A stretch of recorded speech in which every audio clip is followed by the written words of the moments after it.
नमस्कार दोस्तों आज की इस वीडियो में हम ट्यूटोरियल नंबर 8 जो कॉम्प्लेक्स नंबर का है उसमें जो क्वेश्चन नंबर फर्स्ट है हम उसको सॉल्व करने वाले हैं।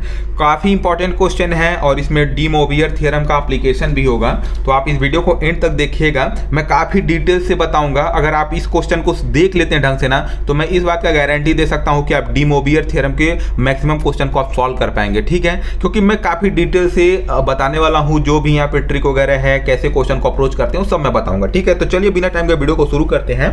वीडियो पसंद आएगी तो दोस्तों वीडियो को लाइक, चैनल को सब्सक्राइब जरूर करिएगा। चलिए वीडियो को शुरू करते हैं। तो सबसे पहले देखिए क्वेश्चन क्या बोल रहा है।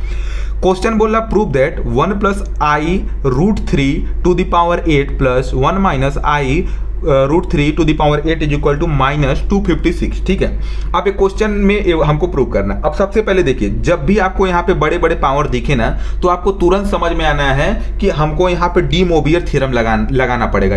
कहीं भी आपको क्वेश्चन में दिख जाए, कॉम्प्लेक्स नंबर का आप क्वेश्चन सॉल्व कर रहे हैं और आपको दिख जाए ऐसे बड़े बड़े पावर दिख जाए ना, आप तुरंत समझ जाना कि भाई साहब एक किसका क्वेश्चन है, डी मोवियर थ्योरम का क्वेश्चन है। ठीक है, अब सबसे पहले मैं आपको एक बार बता देता हूँ कि डी मोवियर थ्योरम क्या होता है। डी मोवियर थ्योरम क्या होता है, अगर आपको ऐसा कूद दे रखा है cos theta + i sin theta two के पावर n, तो यहाँ पे जो n है ना, ये कूद के यहाँ पे थीटा के पास आ जाता है। तो कुछ इस प्रकार से बन जाता है cos n theta + i sin n theta. ठीक है, यहाँ पे दोनों थीटा के पास कूद के आ जाता है। ठीक है, अब देखिए आप कब अप्लाई कर सकती हैं, जब आपको इस फॉर्मेट में गिवन इन्फॉर्मेशन दिया हो तब कर सकते हैं। लेकिन जो हमको इन्फॉर्मेशन दिया है एक कुछ 1 + i√3 टाइप से दिया है, cos और साइन में नहीं दिया है। तो हम क्या करेंगे, इसको cos और साइन में कन्वर्ट करेंगे, क्योंकि हमको पता है अगर ये पावर बड़ी बड़ी दिख रही है ना, तो हमको पता है कि ये डी मोवियर थ्योरम से सॉल्व होने वाले हैं और डी मोवियर के लिए हम इसमें कन्वर्ट करेंगे इन गिवन इन्फॉर्मेशन को। ठीक है, तो अब ये वाला टेक्निक आप ध्यान से सुनना, ये डी मोवियर थ्योरम में ये कैसे कन्वर्ट करते हैं, ये इंपॉर्टेंट चीज है, वो मैं आपको बताता हूं। तो देखिएगा, सबसे पहले मैं आपको कुछ चीज यहाँ पे बता दूं। सबसे पहले यहाँ पे एक बार देख लीजिएगा, यहाँ पे क्या लिखा है, cos theta + i sin n theta. मतलब यहाँ पे अगर थीटा है तो यहाँ पे भी थीटा होगा। मतलब कहने का मतलब अगर यहाँ पे cos 60 डिग्री आ रहा है तो यहाँ पे sin 60 डिग्री ही आएगा। मतलब दोनों जगह एंगल सेम आएगा। अभी क्या कर रहा हूँ समझ में आएगा, अभी सुनो। अब सबसे पहले आप देख लो, यहाँ पे cos 0 की वैल्यू cos 30 डिग्री पे, cos 45 पे, cos 60 पे, cos 90 पे वैल्यू क्या आती है। फिर इसी प्रकार से साइन पे क्या वैल्यू आती है, इसको देख लो। इसको हल्के में मत लीजिए, ये अभी क्वेश्चन में लगेगा। अगर आपको ऐसा लग रहा है कि हमको याद है तो अच्छी बात है, नहीं याद है तो एक बार देख लीजिए, वीडियो को स्टॉप कीजिए, इसको एक बार पढ़िए, याद करिए, फिर वीडियो को कंटिन्यू कीजिए। ठीक है, अब देखिए यहाँ पे हमको क्वेश्चन दे रखा है 1 + i√3। अब हम क्या करेंगे, हम इस क्वेश्चन को कन्वर्ट करेंगे cos theta + i sin theta में। अब कैसे कन्वर्जन होगा ये देखिएगा। अब देखिए यहाँ पे पहले क्या लिखा 1, ठीक है, तो 1 को हमको कन्वर्ट करना है cos में, और यहाँ पे जो √3 लिखा है √3 को हमको साइन में कन्वर्ट करना है। ठीक है, तो हम क्या किए, हम यहाँ पे सबसे पहले जब हमको 1 दिखा ना, तो हम यहाँ पे थोड़ा सा दिमाग लगाना शुरू किए। हम देखें कि cos की किस एंगल पे वैल्यू 1 आती है। तो यहाँ पे देखिए, जब cos की वैल्यू 0 होती है, cos की वैल्यू 0 होती है, तो हमारा एंगल क्या आता है, वैल्यू क्या आती है, 1 आता है। तो हमने बोला है कि हम इसको cos 0 ले लेंगे, तो cos 0 ले लेंगे तो 1 हो जाएगा। अब यहाँ पे अगर cos 0 है तो साइन भी 0 होगा, तो हम यहाँ पे लिख लिए sin 0। तो sin 0 पे वैल्यू क्या आती है, sin 0 पे वैल्यू 0 आती है, तो हमने यहाँ पे 0 लिखा। लेकिन यहाँ पे sin 0 पे वैल्यू 0 आती है, लेकिन हमको वैल्यू तो √3 चाहिए ना। तो यहाँ पे क्या होगा, यहाँ पे इसका मतलब है कि हमको यहाँ पे एंगल 0 नहीं लेना होगा, यहाँ पे कुछ तो एंगल अलग लेना होगा। तो अलग लेना होगा, तो अब हम कैसे अलग लेंगे वो देखिएगा। अब हम क्या करेंगे, अब जब हमको इस टाइप का प्रॉब्लम आ रहा है तो हम क्या करेंगे, जो भी यहाँ पे दे रखा है ना, तो हम इसको डिवाइड वगैरह करेंगे। जैसे यहाँ पे 1 है तो हम 1 को मान लेते हैं 2 से डिवाइड कर देंगे, और √3 को भी 2 से डिवाइड करेंगे। दोनों को सेम नंबर से डिवाइड करेंगे, ऐसा नहीं कि जो मन में आए उसे डिवाइड करेंगे। और 2 से ही क्यों डिवाइड कर रहे हैं अभी वो भी पता चलेगा। तो हमने मान लीजिए इसको 2 से डिवाइड किया, इसको भी 2 से डिवाइड किया, तो यहाँ पे हमारा अब ये क्या बन गया है, नया वाला हमारा क्वेश्चन कुछ इस प्रकार से बन गया। मतलब सिंपली यही वाला क्वेश्चन है, दूसरा क्वेश्चन कोई नहीं है। इसी क्वेश्चन को हमने इस फॉर्मेट में कन्वर्ट कर लिया। ये हो गया 1/2 + √3/2। अब देखिए 1/2 cos की किस एंगल पे 1/2 आता है, तो देखिए यहाँ पे cos 60 डिग्री पे 1/2 आता है। तो cos 60 डिग्री पे 1/2 आता है, तो हम इसके जगह cos 60 डिग्री लिख लेंगे प्लस i लिखेंगे। और देखिए यहाँ पे, अब यहाँ पे अगर मैंने 60 लिया तो यहाँ पे साइन भी हमारा 60 ही होना चाहिए। अब साइन 60 पे वैल्यू क्या आती है देख लीजिए, साइन 60 पे √3/2 आ रहा है। मतलब हमको √3/2 चाहिए भी था और √3/2 भी आ भी रहा है। मतलब ये वाला तो हमारा हमारा कन्वर्ट हो चुका है, अच्छी बात है, कन्वर्ट हो गया। अगर मान लीजिए sin 60 पर √3/2 नहीं आता तो हम और कुछ सोचें, लेकिन यहाँ पे आ गया तो अच्छी बात है। अब एक चीज़ बताइए, हमको कैसे पता चला कि ये जो दे रखा है इक्वेशन, हमको इसको 2 से ही डिवाइड करना है, हमको कैसे पता चला? तो हमको इसको 2 से ही डिवाइड क्यों करना है वो मेरे को ऐसे पता चला। मान लेते हैं यहाँ पे 1 है, ठीक है, मान लेते हैं 1 है। 1 को आपका मन किया कि आप 8 से डिवाइड कर देंगे और यहाँ पे √3 को भी 8 से आप डिवाइड कर देंगे, ठीक है, √3 को भी 8 से डिवाइड कर देंगे। तो आपको यहाँ पे देखिए कोई ऐसा एंगल मिल रहा है क्या जहाँ पे cos की वैल्यू 1/8 मिल रहा है? कहीं भी यहाँ पे 1/8 मिल रहा है क्या? नहीं मिल रहा है। तो सिंपल आपको यही दिमाग लगाना है। मैंने कैसे सोचा कि 2 से ही डिवाइड करना है, क्योंकि यहाँ पे देखो ना लगभग यहाँ पे √2 वगैरह ही मिलता है, यहाँ पे बड़े बड़े नंबर नहीं मिलते, 8 9 10 थोड़ी ना मिल रहा है। अगर आपने 1/8 ले लिया तो आपको थोड़ी ना पता है कि किस एंगल पे 1/8 आ रहा है, नहीं ना, तो इसकी वजह से मैंने 2 लिया।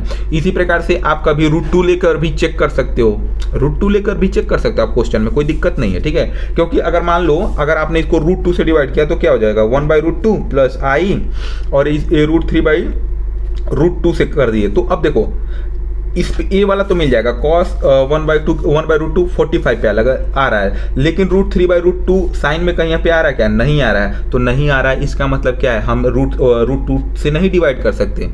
समझ रहे हो? आई होप सो आपको चीज़ें समझ में आया होगा। मैं इस चीज़ को एक्सप्लेन क्यों कर रहा हूँ, क्योंकि बहुत सारे लोग इसको कन्वर्ट नहीं कर पाते। तो एक बार मैं फिर से क्वेश्चन को रिवाइज करता हूँ। क्या है क्वेश्चन? सबसे पहले हमको ऐसा कुछ दे रखा था, हमने देखा कि यहाँ पे बड़े बड़े पावर दिख रहे हैं। तो बड़े बड़े पावर दिख रहे हैं तो हमको पता है कि डी मोबियर थ्योरम लगने वाला है। तो जो भी यहाँ पे इन्फॉर्मेशन दिया है उसको हम cos थीटा प्लस आई साइन थीटा के अंदर कन्वर्ट करेंगे। कन्वर्ट करने के लिए हम क्या करेंगे, यहाँ पे देखेंगे कि ये वैल्यू किस एंगल पे आ रही है। तो 1 और √3 दोनों किसी एक एंगल पे आ रहे हैं क्या? साइन और कॉस में तो नहीं आ रहे। तो हमने इसको 2 से डिवाइड किया है। मैंने 2 से ही डिवाइड क्यों किया, आई होप सो आपको पता चल गया होगा।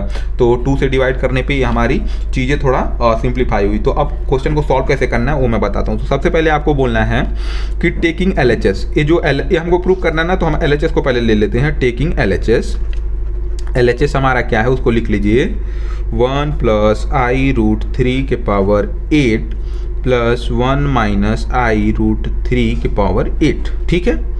अब मैंने आपको बताया कि आपको क्या करना है, सिंपली यहाँ पे 2 से डिवाइड करना है। तो अब 2 से आप ऐसा थोड़ी ना कि यहाँ पे 2 से डिवाइड कर दोगे ऐसे डायरेक्टली। अगर आप 2 से डिवाइड करो तो 2 से मल्टीप्लाई भी करना पड़ता है ना। ऐसा थोड़ी ना कि कोई भी क्वेश्चन है और आपको जो मन करे वो उससे डिवाइड कर दोगे, इक्वेशन बैलेंस तो नहीं चाहिए ना।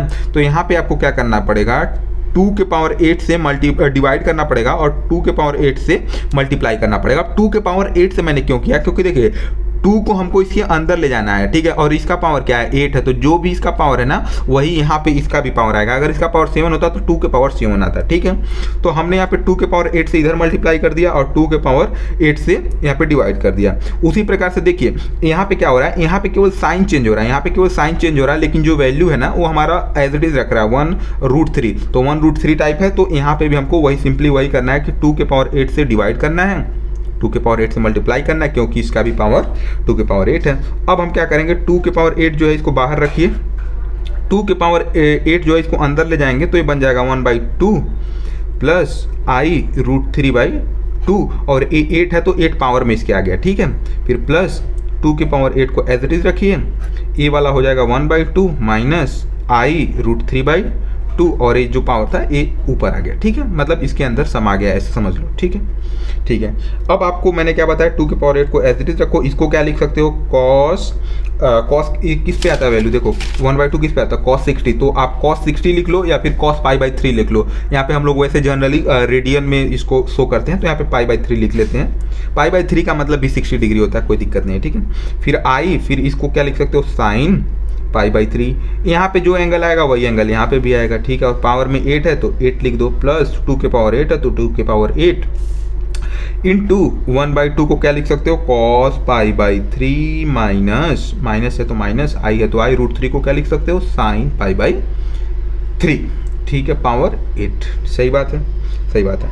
अब देखो ये वाला फॉर्मेट कैसा है, डी मोबियर वाला है ना, ये cos थीटा प्लस आई साइन थीटा, ये डी मोबियर तो यही बोलता था ना, और इसके पावर 8 है। तो आप क्या कर सकते हो, डी मोबियर थ्योरम अप्लाई कर सकते हो। तो लिखो applying De Moivre theorem, applying De Moivre theorem, ठीक है भैया, डी मोबियर थ्योरम को अप्लाई कर रहे हैं। तो ये जो है कांस्टेंट पार्ट, इसको तो एज इट इज रखो, 2 के पावर 8 अब इसमें जब आप मल्टीप्लाई करोगे, मल्टीप्लाई कैसे करना है, ये जो 8 है ना यहाँ पे मल्टीप्लाई हो जाएगा एंगल के साथ, तो ये हो जाएगा कॉस, ये आगे कूद के आ जाएगा तो 8π/3, फिर प्लस, फिर आई, फिर साइन, ये फिर से यहाँ पे कूद के आ जाएगा तो क्या हो जाएगा 8π/3, यहाँ से ये ख़त्म हो गया। ठीक है, फिर 2 के पावर 8 इंटू, बस यहाँ पे भी डी मोबियर थ्योरम लगा दो तो ये क्या हो जाएगा कॉस 8π/3 माइनस आई साइन 8π/3। यस, ठीक है, ख़त्म।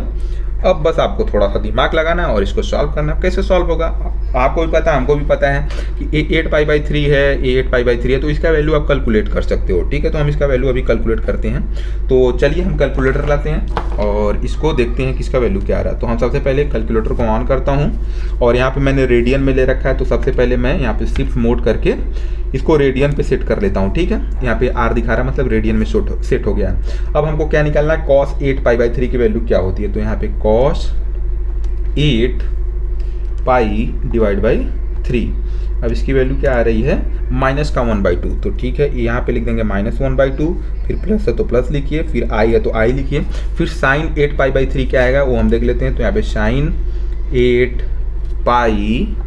8π/3, ठीक है, इसकी वैल्यू आ रही है √3/2, तो ये हो जाएगा √3/2।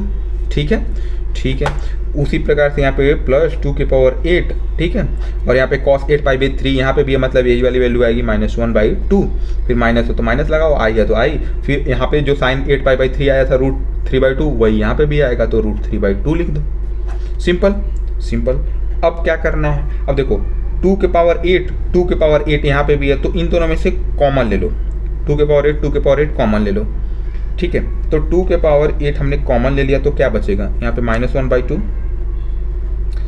प्लस 1 इंटू √3/2, फिर यहाँ पे प्लस का साइन है तो प्लस, लेकिन यहाँ पे प्लस इंटू माइनस क्या हो जाएगा, माइनस हो जाएगा, तो मैं यहाँ पे माइनस लिखता हूँ। देखो ना, आप 2 के पावर 8 को कॉमन लेकर अब सिंप्लीफाई कर रहा हूँ, इतना तो आपको आता ही होगा यार।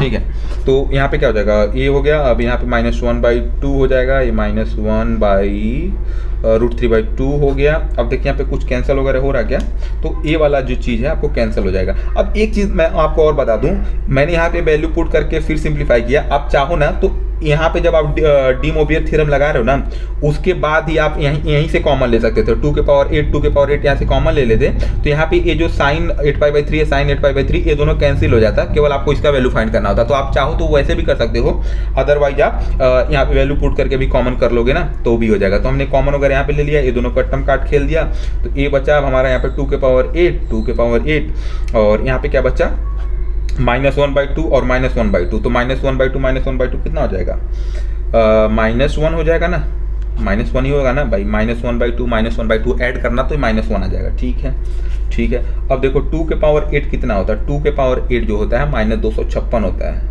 256 होता है, और ये माइनस आया यहाँ से यार, समझ लो, ये माइनस यहाँ से आ गया, और 2 के पावर 8 256 होता है। हमको प्रूव क्या करना था, यही प्रूव करना था।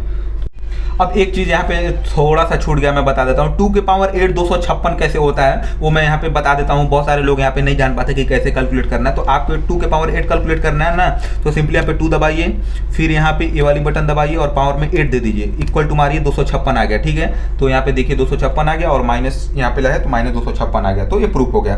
मैंने क्यों बताया, क्योंकि बहुत सारे लोग यहाँ पे बोलेंगे यार 2 के पावर 8 256 कैसे होता, मुझे नहीं पता। तो नहीं पता तो भाई कैलकुलेटर है, उसका यूज कीजिए, मजा लीजिए जिंदगी में। चले मिलते हैं नेक्स्ट वीडियो में, तब तक के लिए बाय बाय दोस्तों।